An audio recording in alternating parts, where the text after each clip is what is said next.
Justice Aminuddin Khan वफाकी आईनी अदालत के चीफ जस्टिस बन गए। जस्टिस अमीनुद्दीन ने आईनी अदालत के चीफ जस्टिस के ओहदे का हलफ उठा लिया। सदर मुमलिकत आसिफ अली जरदारी ने जस्टिस अमीनुद्दीन खान से हलफ लिया।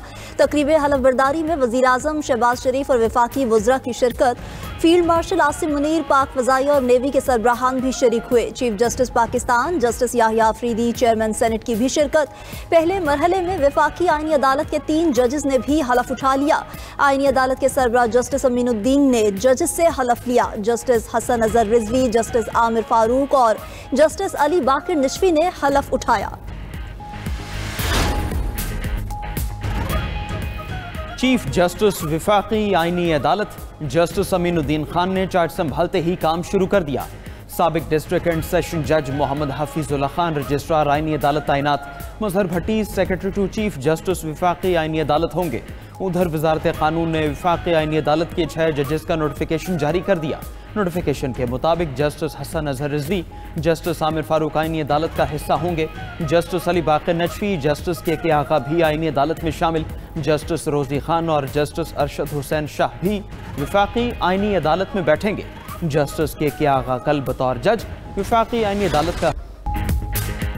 जस्टिस मंसूर अली शाह और जस्टिस अतर मिनुल्लाह के इस्तीफे मंजूर। सदर मुमलिकत आसिफ अली जरदारी ने सुप्रीम कोर्ट के दोनों जजेस के इस्तीफे मंजूर किए।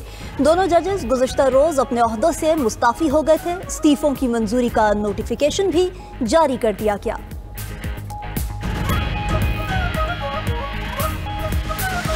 ये कैंगरू कोर्ट्स बना के मियां नवाज शरीफ को विक्टिमाइज किया जा रहा था और एक एजेंडा जो है इम्प्लीमेंट किया जा रहा था कि वो हुक्मरान ना रहे और उसको हमेशा हमेशा के लिए सियासत से बाहर कर दिया जाए। उस वक्त किसी की गैरत ना जागी। अब वो शायरी भी करते हैं। सियासत करने वाले जज अब शायरी कर रहे हैं। एक तरमीम पर 2 जजेस की गैरत जाग गई। जब सियासी इंतकाम लिया जा रहा था तब किसी की गैरत नहीं जागी। वज़ीर दिफा ख्वाजा आसिफ का कौमी असम्बली इजलास में इज़हार ख्याल, कहा कि नवाज शरीफ को साजिश के जरिए ओहदे से हटाया गया। उस साजिश को अमली जामा पहनाने में अदलिया का किरदार सामने है। अतहर मिनल्लाह मुशर्रफ के सूबाई वजीर रहे। इसी ऐवान में बैठकर 52 बिल रात को पास किए गए। अब किसी को कोई रियायत नहीं दी जाएगी। अपोजिशन को फैसला करना होगा ये आइन के वफादार हैं या एक शख्स के। 27वीं आईनी तरमीम की मंजूरी और सुप्रीम कोर्ट जजेस के इस्तीफे। लाहौर, कराची, हैदराबाद और कोयटा बार एसोसिएशन की हड़ताल। अदालती कार्रवाइयों का बायकॉट किया। सिंध हाई कोर्ट में वकला की हड़ताल और एहतजाज के बायस आज की कॉज लिस्ट मनसूख। हैदराबाद में भी अदालती सरगर्मियां मुअत्तल। वकला का 27वीं आईनी तरमीम के खिलाफ मज़ाहमत का ऐलान। कोयटा में भी ऑल पाकिस्तान वकला एक्शन कमेटी की 27वीं आईनी तरमीम की मुखालिफत।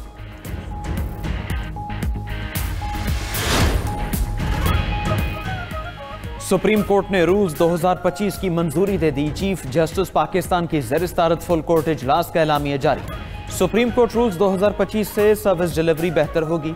अपडेटेड रूल्स से सस्ता और फौरी इंसाफ मुमकिन होगा। फुल कोर्ट ने मोहम्मद मुनीर पराचा को सीनियर एडवोकेट सुप्रीम कोर्ट का दर्जा दे दिया।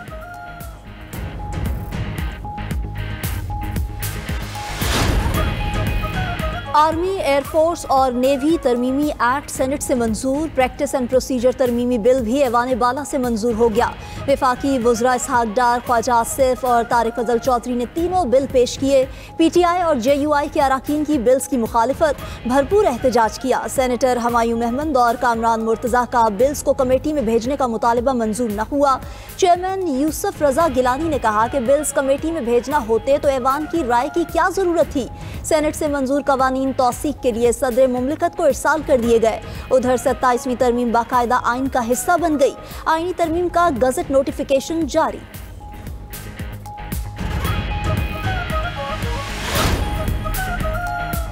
अपोजिशन इत्तेहाद का 27वीं आइनी तरमीम के खिलाफ अगले जुमे को यौम सियाह मनाने का ऐलान। अपोजिशन इत्तेहाद तहरीक तहफ़्फ़ुज़ आइन पाकिस्तान का हंगामी इजलास। महमूद अचकज़ई, बैरिस्टर गौहर, असद कैसर अख्तर मेंगल और दीगर रहनुमाओं की शिरकत। इजलास के एलामी में कहा गया कि पीर को अरकान पार्लियामेंट कौमी असम्बली से सुप्रीम कोर्ट तक मार्च करेंगे। खैबर पख्तूनख्वा असम्बली में 27वीं आइनी तरमीम के खिलाफ करारदाद पेश होगी। आइनी तरमीम आइन की बुनियादी ढांचे के खिलाफ है। इससे अदलिया को इंतजामिया के मातहत कर दिया गया। आइन को इसकी असल शक्ल में बहाल किया जाए।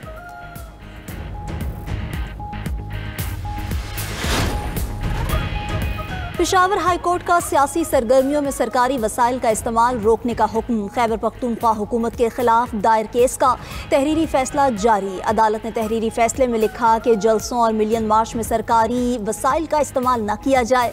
सरकारी मशीनरी और वसाइल का इस्तेमाल ज़ाब्ता अखलाक के खिलाफ है। सियासी सरगर्मियों में सरकारी वसाइल का इस्तेमाल कौमी खजाने का ज़िया है। सियासी सरगर्मियों में सरकारी वसाइल का इस्तेमाल इख्तियारात के नाजायज़ इस्तेमाल के ज़ुमरे में आता है।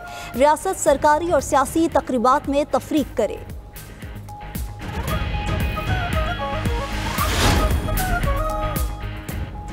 गवर्नर खैबर पख्तूनख्वा का सियासत में सरकारी वसाइल के इस्तेमाल पर पाबंदी का खैर मकदम फैसल करीम कुंडी ने अदालती फैसले पर रद्द-ए-अमल में कहा कि देर आए दुरुस्त आए। पीटीआई ने हमेशा सरकारी मशीनरी का इस्तेमाल करके इस्लामाबाद पर चढ़ाई की।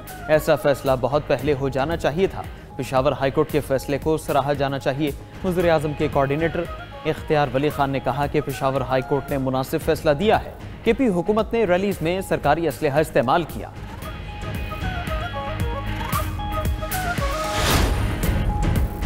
हुकूमती फंड्स पर किसी को भी ज़ाती तशहीर की इजाज़त नहीं। सियासी इख्तलाफात अपनी जगह, लेकिन अमन हमारा मुश्तरका हदफ है।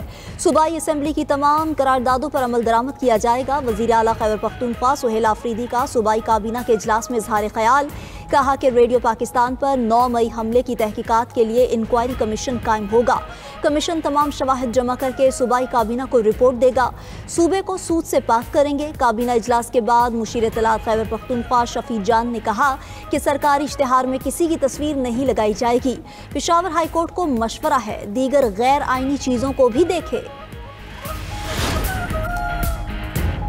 पीपल्स पार्टी ने राजा फैसल राठौर को वज़ीर आज़म आज़ाद कश्मीर नामजद कर दिया। वज़ीर आज़म आज़ाद कश्मीर चौधरी अनवारुल हक के खिलाफ तहरीक अदम एतमाद भी जमा। आज़ाद कश्मीर कानून साज असम्बली के इजलास 17 नवंबर पीर को तलब। तहरीक अदम एतमाद पर 25 अरकान असम्बली के दस्तखत मौजूद। अपोजिशन इत्तेहाद को हुकूमत साजी के लिए 36 मेंबरान की हिमायत हासिल। रहनुमा पीपल्स पार्टी राजा परवेज अशरफ ने मीडिया से गुफ्तगू करते हुए कहा, हमारे नंबर्स पूरे हैं। आज़ाद कश्मीर में पीपल्स पार्टी हुकूमत बनाएगी। फैसल राठौर बेहतरीन अंदाज में हुकूमत चलाएंगे।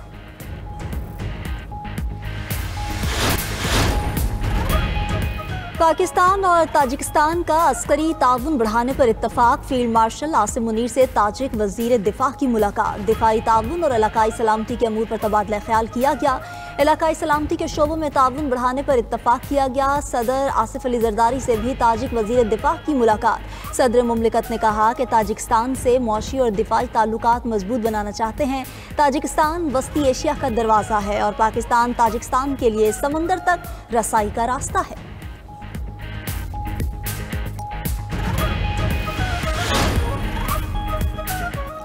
अमरीकी नाज़िमुल उमूर नटाली बेकर की नायब वज़ीर आज़म इसहाक डार से मुलाकात। IT और अहम मादनियात के शोबों में दो तरफा ताउन बढ़ाने पर इत्तेफाक। मुआशी और सरमायाकारी के शोबों में ताउन बढ़ाने पर तबादला ख्याल हुआ। नायब वज़ीर आज़म का पाकिस्तान में अमरीकी कंपनीज की सरमायाकारी में बढ़ती दिलचस्पी का खैर मकदम। हरीपुर में गूगल क्रोम की असम्बली लाइन के क़याम के मनसूबे पर भी खुशी का इजहार किया।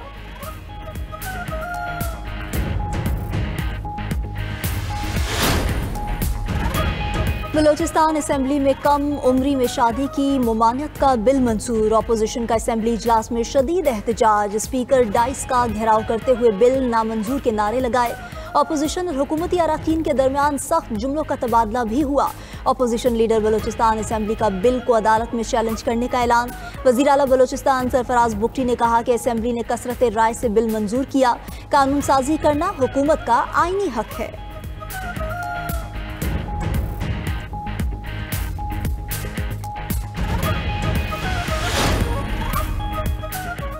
वज़ीर आला सिंध मुराद अली शाह से हंगरी के सफ़ीर की मुलाकात। Water treatment, solid waste management और दीगर शोबों में ताउन पर गुफ्तगू। सिंध और हंगरी के दरमियान सरमायाकारी के मौक़े बढ़ाने पर भी तबादला ख्याल किया गया। मुराद अली शाह की नेशनल गेम्स की मशल बरदार रैली में भी शिरकत। 35वीं नेशनल गेम्स का इनेकाद सिंध के लिए एजाज़ करार दिया।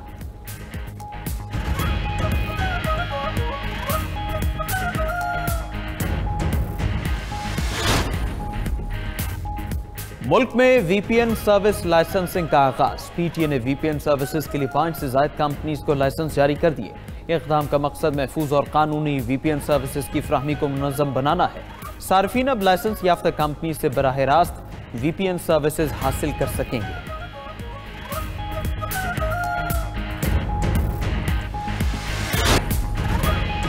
बरतानिया का गैर कानूनी तारकीन वतन के खिलाफ क्रैकडाउन का फैसला। गैर मुल्की मीडिया के मुताबिक बरतानवी वजीर खारजा शबाना महमूद जल्द सख्त इकदाम का ऐलान करेंगी। इमिग्रेशन इकदाम डेनमार्क के मॉडल पर मबनी होंगे। बरतानिया जुलाई 2024 से अब तक 50,000 तारकीन वतन को मुल्क बदर कर चुका है।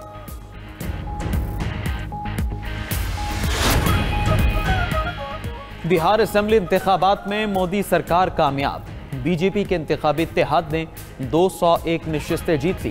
कांग्रेस समेत अपोजिशन का महागठजोड़ खातिर खा कारकर्दगी न दिखा सका। बिहार असेंबली के इंतखाबात में टर्नआउट रिकॉर्ड 71% रहा।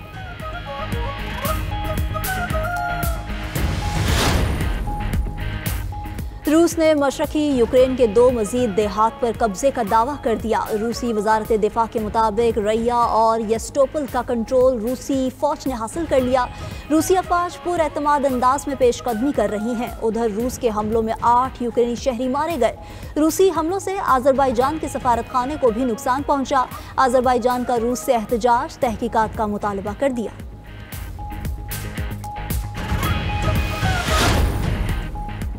चीन का जापानी वजीर आजम के ताइवान से मुताल्लिक बयान पर सख्त रद्द-ए-अमल। चीनी वजारत दिफा का कहना है कि ताइवान में मुदाखलत की गई तो चीन का हमला जापान के वजूद के लिए खतरा पैदा कर देगा। जापान ताइवान पर बाज रहे वरना फौजी रद्द-ए-अमल के लिए मजबूर होंगे। फौजी मुदाखलत पर जापान को भारी कीमत अदा करना होगी। चीनी वजीर खारजा ने जापान के हालिया फौजी और सिक्योरिटी इकदाम पर तशवीश का इजहार भी किया।